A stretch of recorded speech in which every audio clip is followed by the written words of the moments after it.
Tonight on Nova, inside an outbreak of Ebola. I was very scared that this could get out of control. We walked through the streets and people were dying.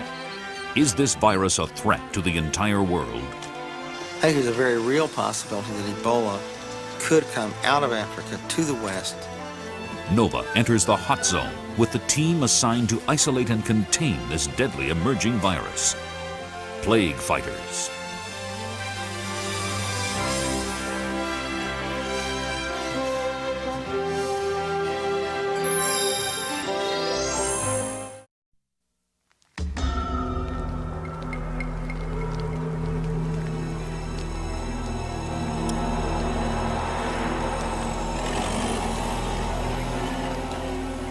These bodies are too hot to touch. The remains of a disease so virulent, so fearsome, that funeral rites are abandoned and bodies are left for crude mass burials by corpse disposal squads. Kikwit, Zaire, April 1995. One outbreak in one community in one country. But could it become the next plague? We have no protection from these diseases. We cannot be isolationists in our thinking anymore.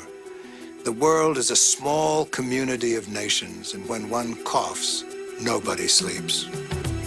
In Zaire, they're using quarantines and a public health campaign. The government to try to of stop Zaire took fresh steps today to stop the spread of a lethal virus. It is a terrifying killer. There is no vaccine and no cure. The survival rate here is 0. Blood and tissue samples taken from the victims are rushed to scientists at the Centers for Disease Control in Atlanta, Georgia.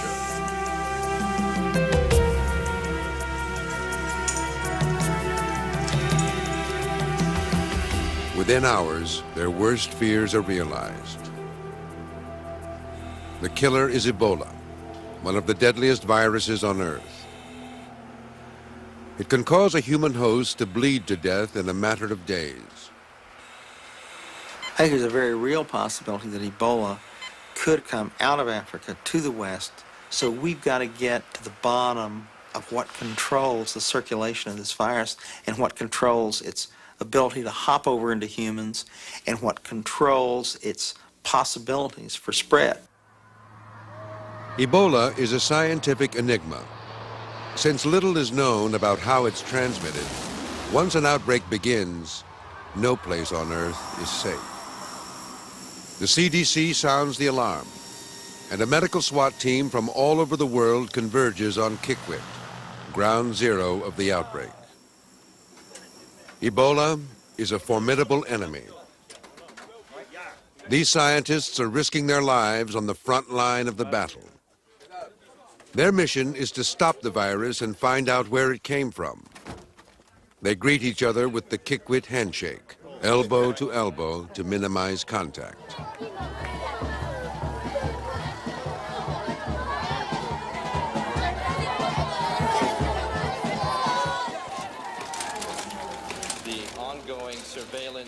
The international team sets up a command post.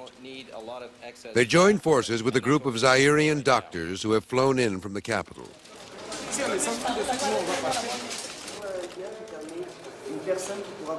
Nous étions très contents de trouver des gens très courageux. We're very glad to meet so many courageous people from abroad. It's what inspires us and encourages us to fight this to the end. Our families were in tears when we left the capital, Kinshasa, to come here because they knew we were traveling towards death. My wife believes in reincarnation, so the first thing she said was, if you die over there, I'll kill you, which wasn't very, didn't carry a lot of weight. And then she says, if you die over there, I will hunt you down through the ages in your future lives and will kill you. So I'm being very careful. The first priority is clear. Find every case and isolate it. The only way the epidemic can be stopped. case definition. We need to talk about it in terms of forms. This is the An form. epidemiologist with the CDC, Dr. Ali Khan, establishes procedures for documenting every I victim. heard about this person, and I heard about this person, or I only know about this person. One person Missing even a single one could spell disaster. missing from here because I don't have any form. But you say you know about them. Yes, yes. Well, but they're missing from here because there's no form on that person. Yes. The team fans out across the city to look for new cases. Along the way, they hope to gather information that will help them understand this mysterious virus. This is an incredible opportunity. There's not an Ebola outbreak very often, and I just have to keep remembering, do the surveillance as it contributes to disease control. So you're very tempted to go off in 20 different directions and start 20 different studies at the same time. This is not the first time that Ebola has struck Zaire. Almost 20 years before, in 1976, an outbreak erupted in a hospital in the town of Yambuku, 1,000 kilometers to the north. The disease spread rapidly, killing 9 out of 10 of its victims, leaving nearly 400 dead. An international team arrived late and had little opportunity to investigate the outbreak.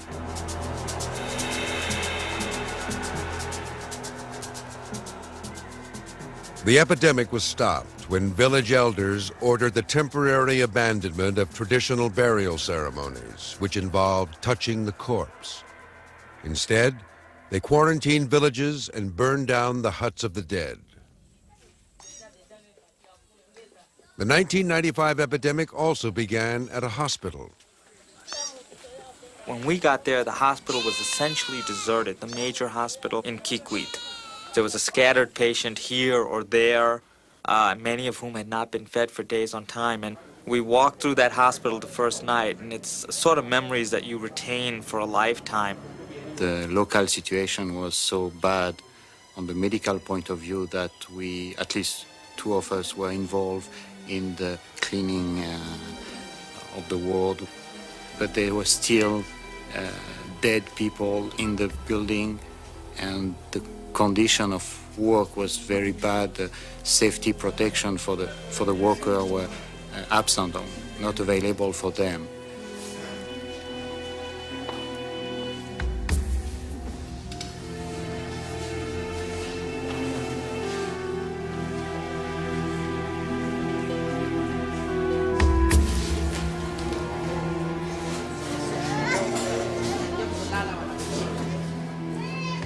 The outbreak was traced back to a surgical procedure performed on a young lab worker named Kim Fumu. 3 nurses who had assisted at the operation soon fell ill. Taking no special precautions, fellow hospital workers attended to their needs, washing them and coming into contact with their bodily fluids. Within weeks, 36 hospital workers, doctors, nurses, and attendants had died, and most of the survivors had fled. The government asked Zairian doctors for volunteers to come here. For at least 2 weeks, they didn't find any.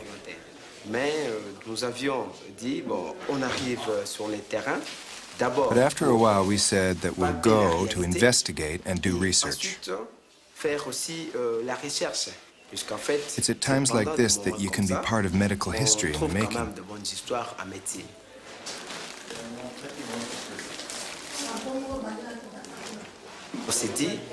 We said to ourselves, we're doctors.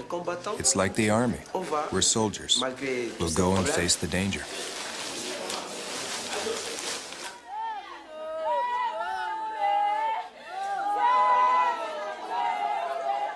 Outside the hospital, the grieving families of the sick and dying pray for their recovery, while the medical staff takes elaborate precautions to avoid infection.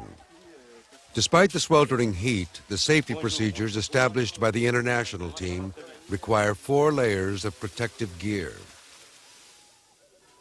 A moat filled with bleach is the only barrier between the Ebola ward and the outside world.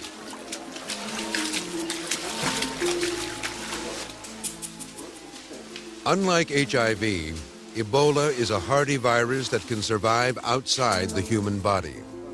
Any contact with patients or their surroundings may prove fatal. The virus has been found in tears, blood, even on the surface of the skin. Internally, it attacks the vital organs, often causing massive bleeding inside and out. There is no cure or treatment. Death usually comes within 10 days.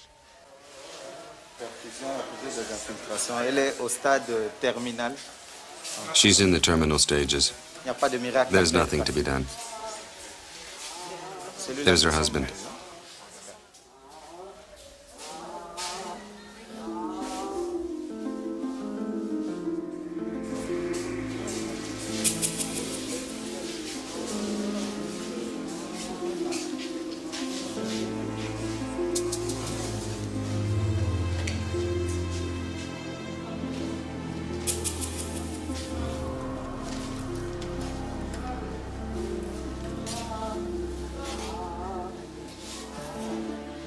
Patients in the early stages of the disease can only look on at what is likely to be their fate.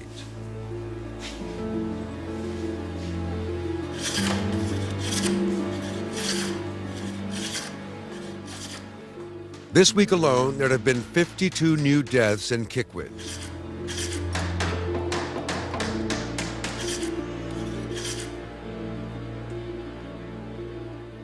The plague-fighting efforts of the international team have not begun to take hold.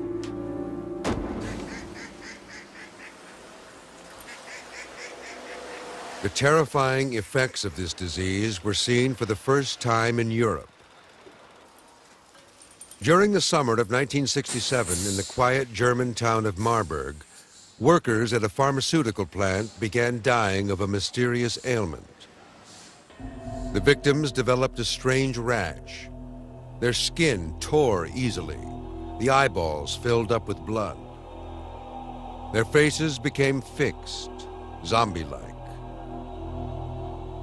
They vomited black fluid and discharged blood from every orifice. From the initial headache to death, 1 week. The cause was a virus, a close relative of Ebola. Lab workers became infected as a result of handling the blood and tissue of African monkeys. No one had seen anything like it. It was a terrible kind of disease because all organs are involved. The liver, the brain, kidneys, all, and it's a failure of every organ taken together, so they suffer extremely. It must have been the same in the Middle Ages, where you don't know what happens and people die and know that they can get the disease from touching.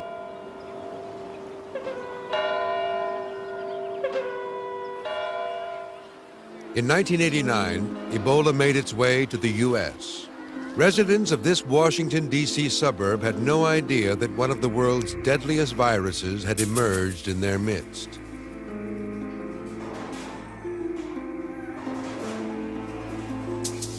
In a primate quarantine unit in Reston, Virginia, monkeys in one of the holding rooms suddenly began to die. Secretly, a military team entered the quarantine unit and killed all 60 monkeys in the infected room.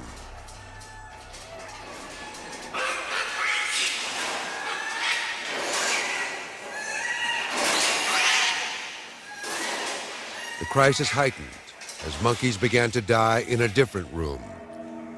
It appeared that the virus was moving through the ventilating system. In response, the military killed all 400 monkeys, ending the outbreak. This new strain of Ebola had shown the potential to spread through the air. Had it been lethal in humans, it could have been catastrophic. Soon after the international team arrived, the epidemic in Kikwit exploded. The plague fighters worried they would not be able to stop it.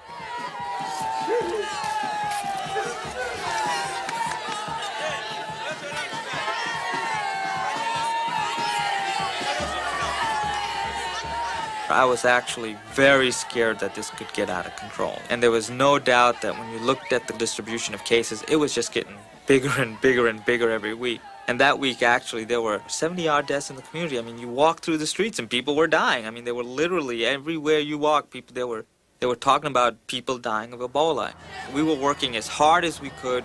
So that week, I was extremely scared that this thing may be getting out of control. I coined the term chain of death, and it was very characteristic what you would see happening in a family. And there were a number of such chains in the community where you would see one person become sick, and then you would see their spouse or primary caregiver become sick, and then 4 to 5 days later, their primary caregiver would become sick, and then you would just see this chain of death, and you could just track it through the family until it eventually terminated.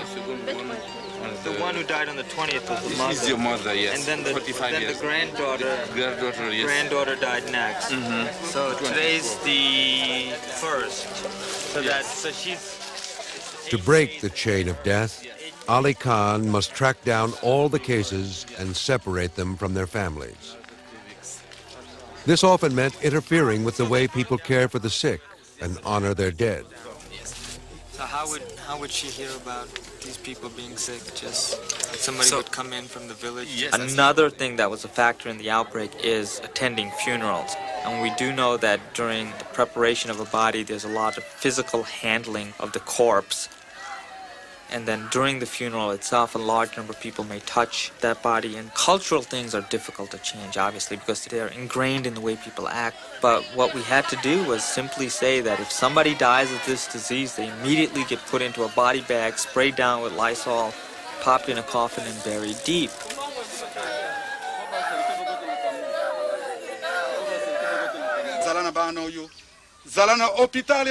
Oh gods, we ask you to be with us in this hard time. This hospital has been our refuge, and now the devil has taken it. Please deliver us. The Red Cross team has the most thankless job of the epidemic. Members are shunned by their neighbors and regarded as pariahs in the villages.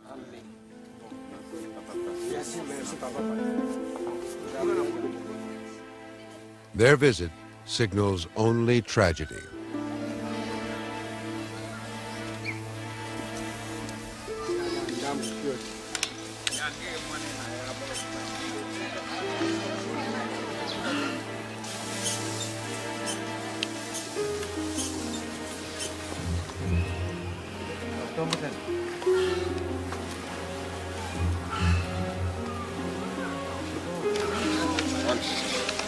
Okay.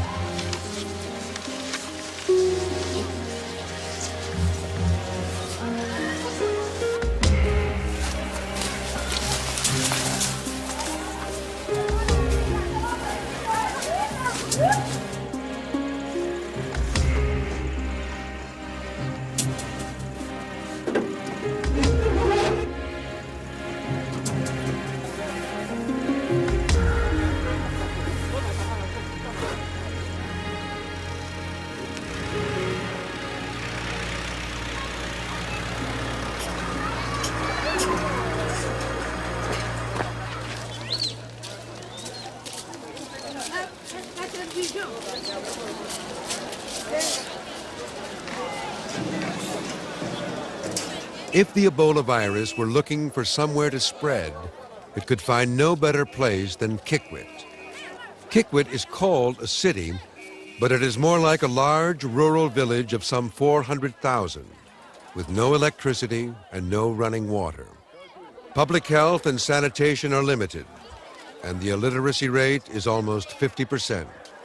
The local diet includes insects, monkeys, and rats, all suspected carriers of the virus.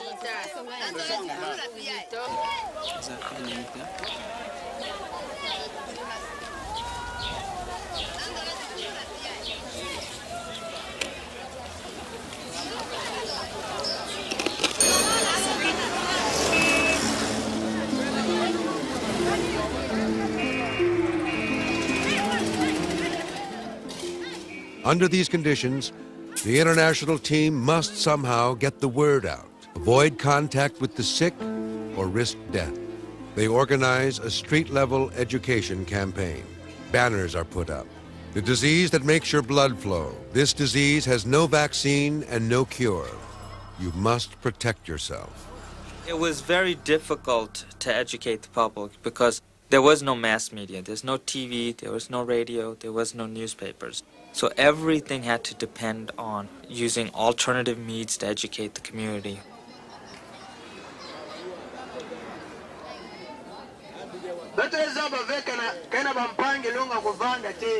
This fever, this disease is harsh, and it's already killed many people. And I'm here to tell you that hiding patients won't help anybody. But what about the guy you buried over there? Now that it's raining, won't all this water spread the disease from the corpse through the neighborhood? Well, the Red Cross assured us that he was buried safely. He died in the outhouse and fell into the hole. It was very deep, so they buried him right there. Now, you shouldn't be scared. The Red Cross disinfected his grave and the surroundings. His remains can't come out, and his germs can't get you.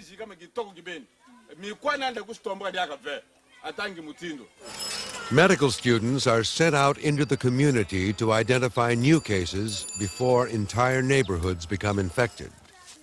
There's only one way to do this in Kikwit, door to door. It looks like no one's home. They're here. They just left when they saw us coming. We're here to get some information. What's all this? I don't understand. Why are you coming to disturb people? We're students from the University of Bandundu. We're doing research. We want to know if anyone here is sick with Ebola. This is not right. I'm innocent. I don't know anything about it. I worked with the medical students here in town, and the stories that I'm hearing, it seems very natural to me of the stigmatization, including a story of someone being killed because he was from Kikwit and was thought to have had contact. So it's natural to me that if you say to someone, tell us if you have Ebola, and we'll take you away from your family and put you in the hospital where you'll likely die and no one will want to visit you. So certainly people don't want to tell you because of the stigma. But hospitalizing the sick is the only way to stop the disease. In the Ebola ward, Dr. Mupapa's team provides whatever human comfort they can, knowing few, if any, of their patients will survive.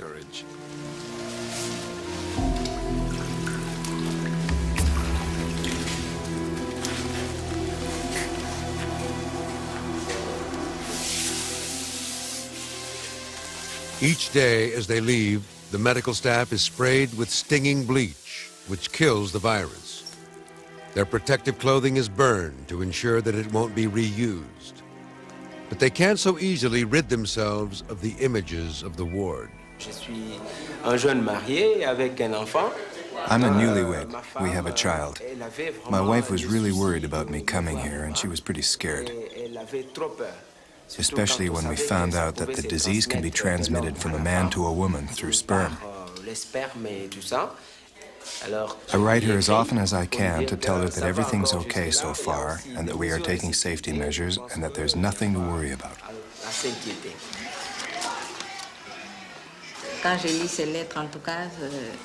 When I read his letters, I feel better, but even so, my heart is heavy.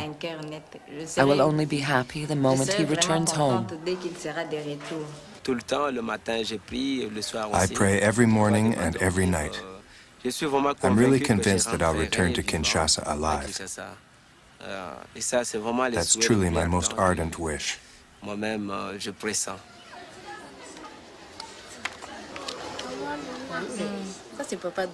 Look here. It's a picture of Daddy. Of course I'm afraid. He's touching sick and dying people every day. I'm terrified he's going to catch it. This is a disease that is merciless. I pray to God that he doesn't get sick. I'm convinced that he won't get sick. I'm sure of that now. Yet, people are still getting sick and still dying, though fewer this week than last.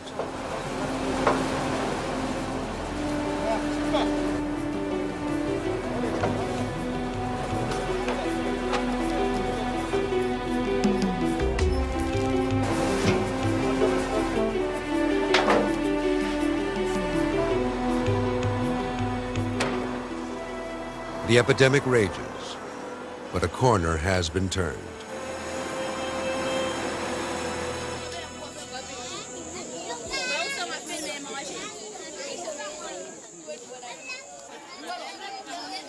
As night falls, the hit movie in Kikwit is a video called Ebola. Made by a local entrepreneur, it stars the Zairian doctors who have become local heroes. Although the video is projected from a broken-down VCR, there isn't an empty seat in the house. Equally unable to escape the epidemic even for a few hours, the medical team spends the evening swapping the latest stories. But 4 days before he got sick, there was a young woman admitted for surgery who was pregnant, and when they opened her up, she had a hemorrhagic uterus. Not only was he there, but she died in the OR. He was busy trying to... As the scientists gain confidence in their management of the crisis, their research mission takes on a higher priority. One of the researchers is Dr. Robert Swanepoel, a South African virologist. He is driven by the idea of finding the source of the virus. When something like this happens, you're just drawn to it as to a magnet or a moth to a candle. You must go and find out where the devil this thing came from, and we really don't know. But most scientists believe that Ebola's natural home is the rainforest. So this outbreak provides a critical opportunity to search for it in its natural setting. With rare diseases like Ebola, diseases that have not been properly studied, every epidemic has to be seen in two ways. It's an emergency to control the epidemic and save human lives, but at the same time, it's a responsibility to collect research data that will inform you about future epidemics. Between outbreaks, Ebola lives within one of the many thousands of insect or animal species that inhabit the rainforest. But scientists have never succeeded in identifying which one. It's really a medical curiosity in these places. I mean, where does it hole up and how does it pop up here again in Zaire after 20 years? And I think that's what keeps a lot of us motivated and interested in this virus. I'm not sure what makes a good virologist. Certain Americans have sort of described the type of person I am as an old-fashioned swamp-stomping epidemiologist, if you like. Bats have been found in the vicinity of previous outbreaks, but no one has ever found a bat with a trace of Ebola virus in its blood. This time, Robert Swanepoel hopes to make a breakthrough.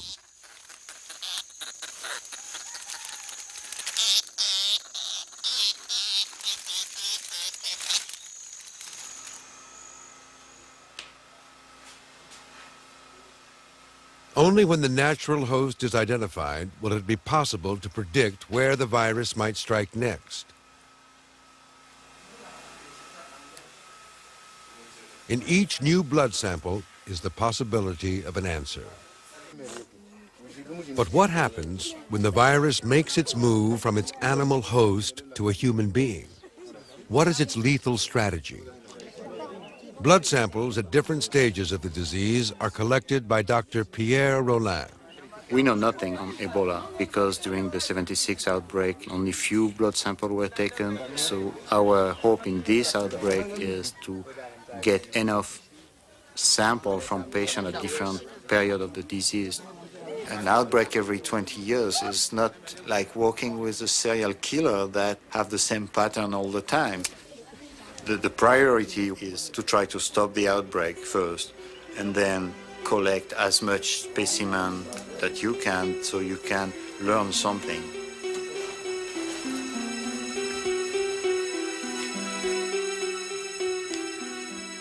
Working in conditions far below standard laboratory safety levels, Rollin risks his life handling samples which contain enough Ebola to kill thousands.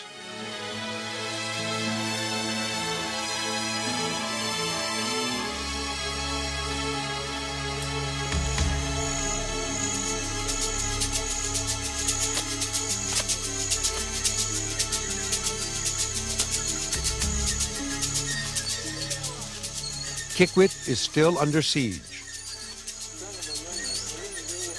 The Zairians have been fighting this epidemic for 10 weeks now.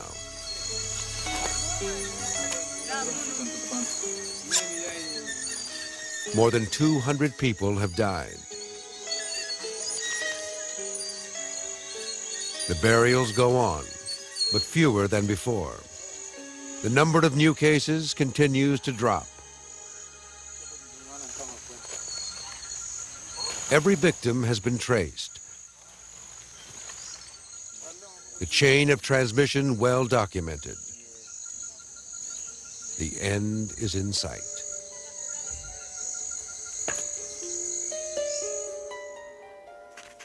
Back at the command center, the epidemiologists analyze the accumulating data. Their efforts pay off with a dramatic breakthrough.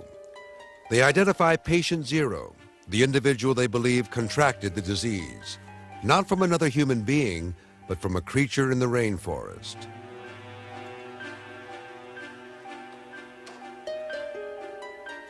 All the cases have been charted on a timeline, tracing a path of destruction back to this very first known victim. He died 4 months before the first case appeared at the hospital. His name was Gaspar Minga. Gaspar Minga was a charcoal worker living in Kikwit. He is survived by his brother Pierre and his father Innocent. They treasured a picture of Gaspar's funeral, which is now the extraordinary portrait of the start of an outbreak. Judo, Gaspar's son, is now dead.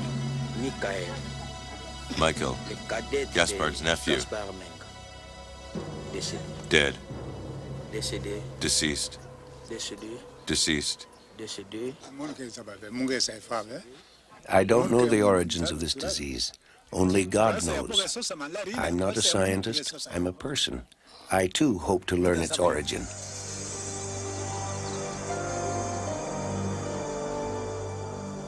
Somewhere in this vast forest lives an organism which harbors the Ebola virus.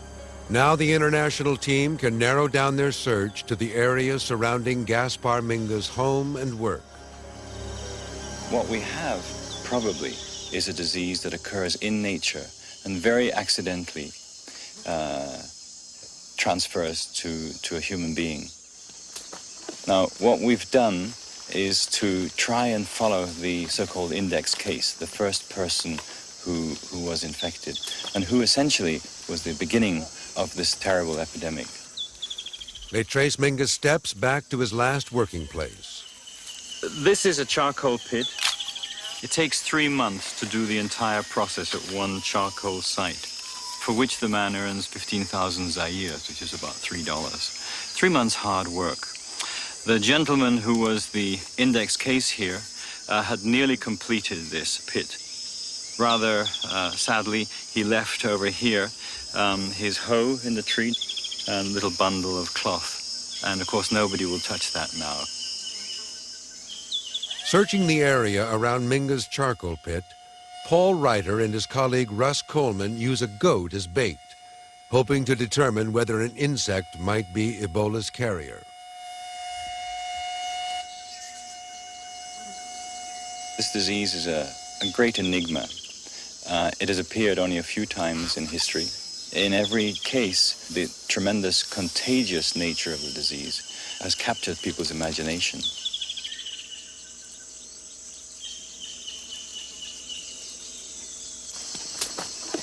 When this whole expedition began, the safety issues were discussed at great length. There's certain behaviors that could put us at risk. We're out here now, and we're collecting insects, and it's a remote possibility. We're trying to avoid any bites or anything. We wear insect repellent. We've got our clothes treated with permethrin to keep them off. So we're trying to minimize any of that risk.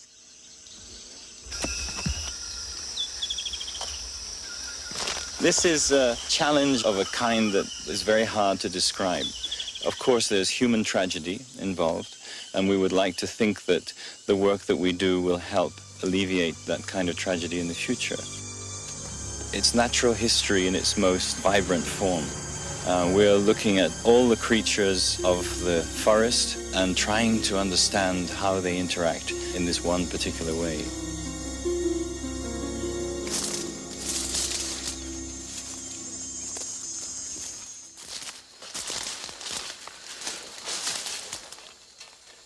Other teams set out to trap rodents and small mammals in the hope that one of their captured specimens will prove to be Ebola's natural host.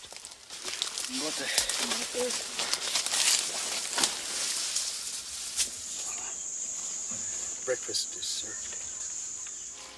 They turn their field camp into a laboratory as they prepare to measure and dissect their samples.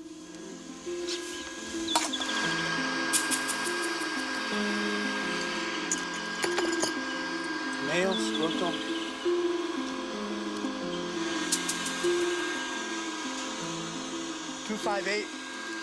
Villagers look on with amusement as the team cautiously handles animals local people eat for lunch. Many people have looked at specimens in prior outbreaks, and no one has found anything yet. So I suppose from that point of view, it means that our chances of success are slim. But on the other hand, if no one ever looks, no one's ever going to find. So we keep our fingers crossed, and we think that we're the ones that are going to find it.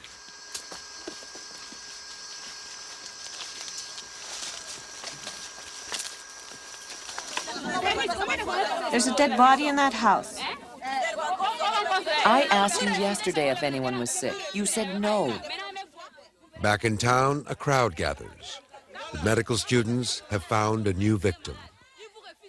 To them, Ebola means bleeding. If they aren't bleeding, they're not sick. Now we find a dead body. The education campaign has turned out to be a double-edged sword. No longer mourned in traditional ceremonies, some victims are abandoned by their families, who fear any contact may prove fatal.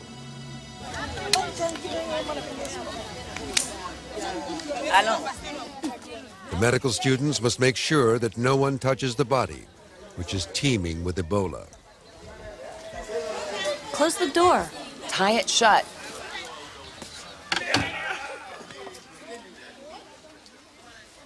Aware of the risks, but not equipped to handle them, they are forced to improvise. Wait, wait.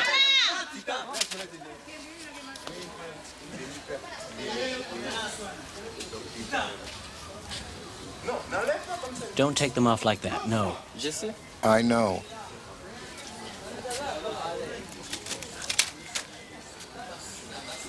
Put them over there in the hole. No, we should burn them. Just take them and throw them over there. Yes, I know it's dangerous. Throw it in the hole. It's deep enough. It's dangerous for the kids. No, it's deep enough. Can't we burn them?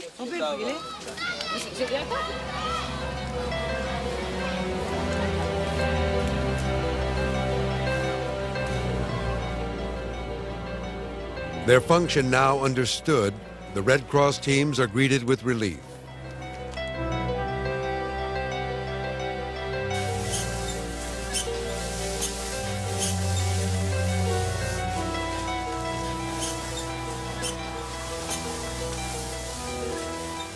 Elaborate funeral rites have given way completely to chillingly efficient disposal.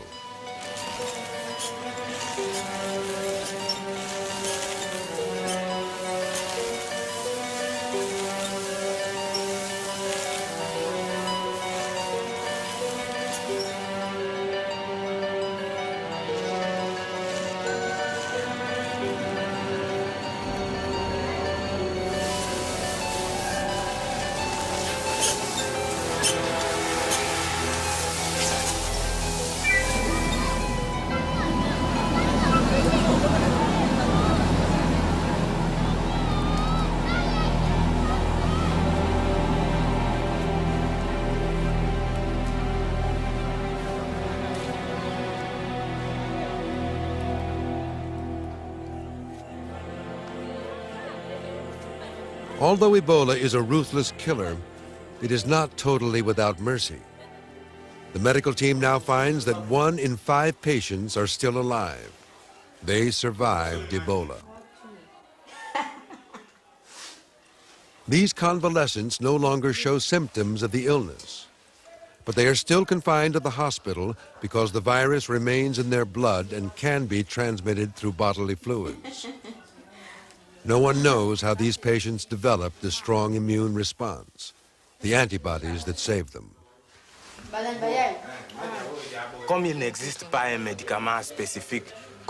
Since there is no cure for the virus, I know that God must have cured me.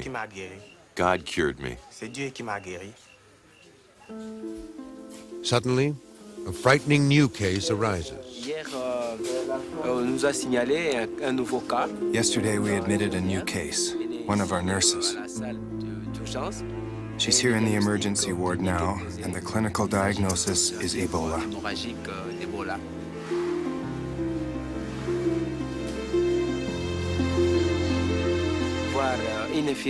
To see a nurse with whom you've worked every day sick with this disease is terrible, and I really don't want to see her die. Nicole Organa worked alongside the doctors, always in full protective gear. Somehow, she became infected. The doctors suddenly feel vulnerable.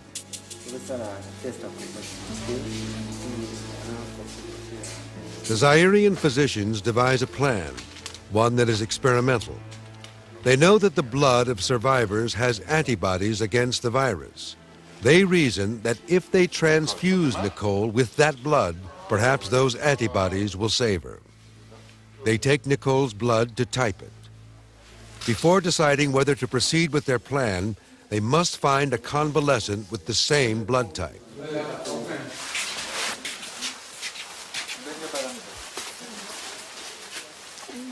A few last cases show up in the isolation ward. The battle for Nicole's life may be critical for them. That with each passing hour, Nicole's chances for survival decline. Even as they help other patients, the doctors become increasingly convinced that they must execute their plan to save Nicole and perhaps these final few patients as well. The foreign members of the team are against the treatment.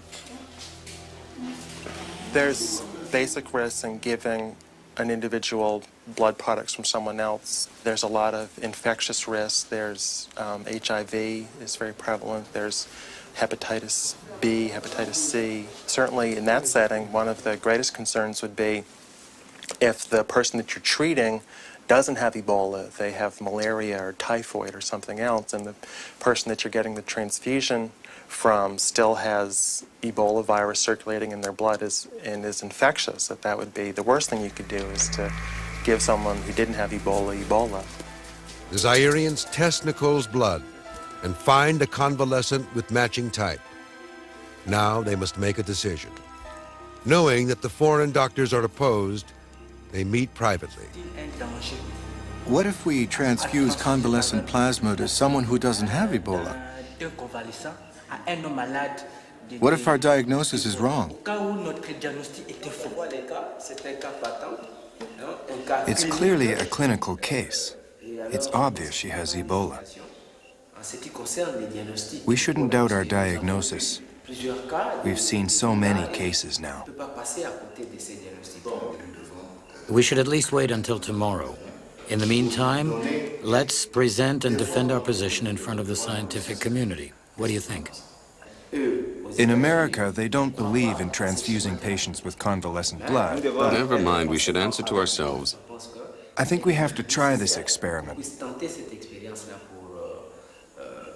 Maybe not on every one of these last few cases, but at least on our nurse. Personally, I think we could have transfused her this morning. The diagnosis is clearly Ebola, so I don't see why we should wait another 24 hours.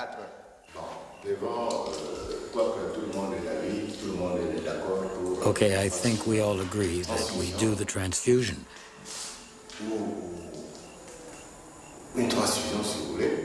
And that we should do it as soon as possible. Their decision made, the doctors approach a convalescent patient whose blood type matches Nicole's. He agrees to cooperate. Without involving the foreign doctors, they collect his blood and get ready to transfuse. They have the resources only to do a quick AIDS test. Nicole runs the risk of contracting any other disease that may be in the donor's blood. The cure may kill her.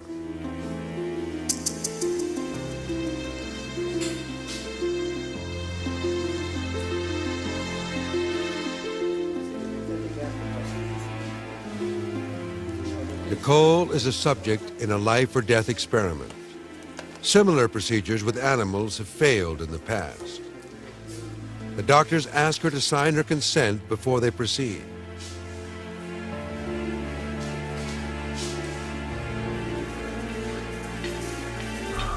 Non, tu ne dois pas me prendre. Je trouve que c'est exagéré du point de vue humain, mes amis. Laisse travailler les médecins.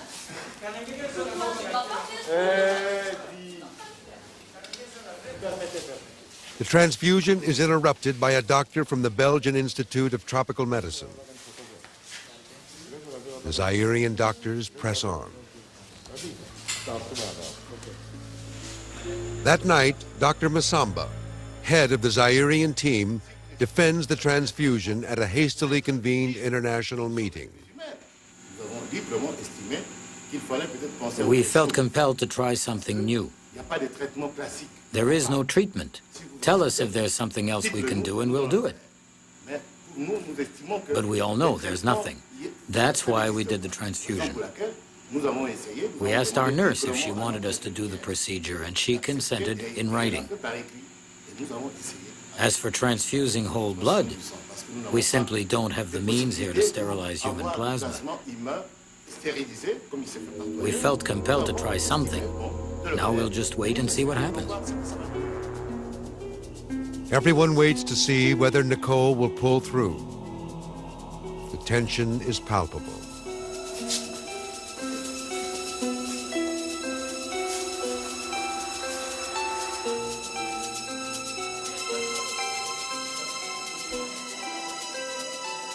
Four days after the transfusion, there seems to be improvement.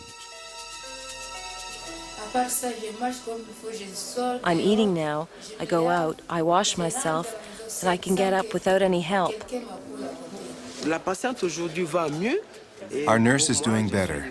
I'm really relieved. I think that after Nicole, other people who get sick may want us to try this same treatment. And personally, I think it will work. A week later, Nicole is weak, but almost fully recovered. Encouraged by their success, the Zairian doctors transfuse 8 more patients. 7 survive. The Western doctors remain unconvinced. It would not be my choice to have given these blood transfusions. On the other hand, with the pressure to do something, I can absolutely understand why these experiments were done. I think what's unfortunate from my point of view is that we'll never know whether this worked or not. There's other possible explanations that late in the epidemic, the virus may be less virulent after several passages through human hosts. There's a possibility that late in the epidemic, people were having less exposure, that there was some awareness, so people were being more careful, so they were getting smaller viral loads when they were getting infected. So the ideal thing would have been to have one group get the transfusions and have one group not get them or get a placebo transfusion. Unfortunately, it's not something we can study in humans. You certainly aren't going to give someone Ebola to do a trial like that. We have to wait for an epidemic situation to do that. The transfused patients are the last in the ward. No more cases appear. The epidemic is over. 316 people had become infected with Ebola, and 244 of them had died.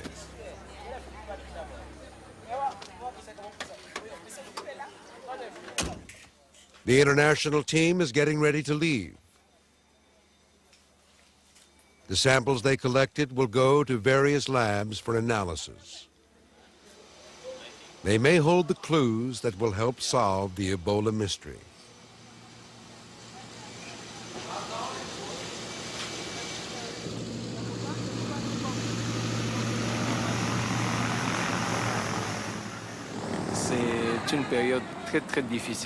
It's a very, very difficult and critical period. We're in a transition. Everyone came to help. That's wonderful. They helped us a lot.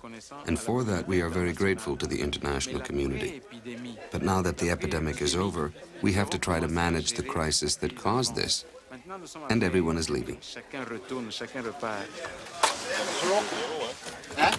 All that is going back or what? Yes. That too? Yes, that too, yeah. Not mixed up with what is arriving. Never mind. It's too bad you're leaving so soon. It's been 18 days. I've stayed longer than anyone else. Here in Kikwit, a hastily assembled team of Zairian and foreign scientists made medical history. In the battle against one of the world's deadliest viruses, they prevailed. At least for now.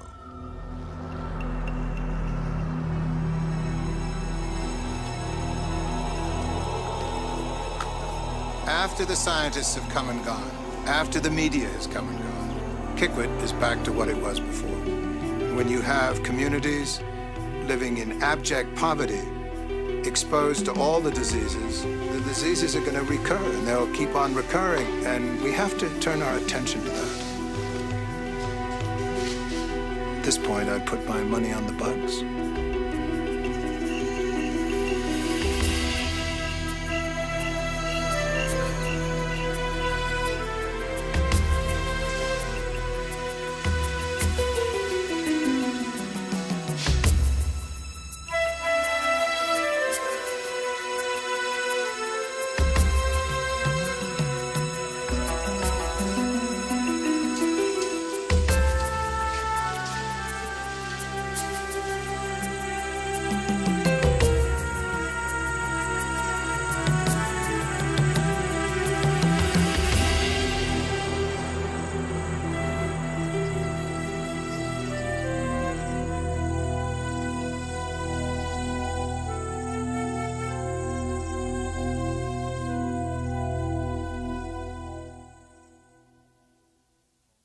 Educators and home viewers can purchase this and many other NOVA programs for $19.95 plus shipping and handling. To order, call 1-800-255-9424.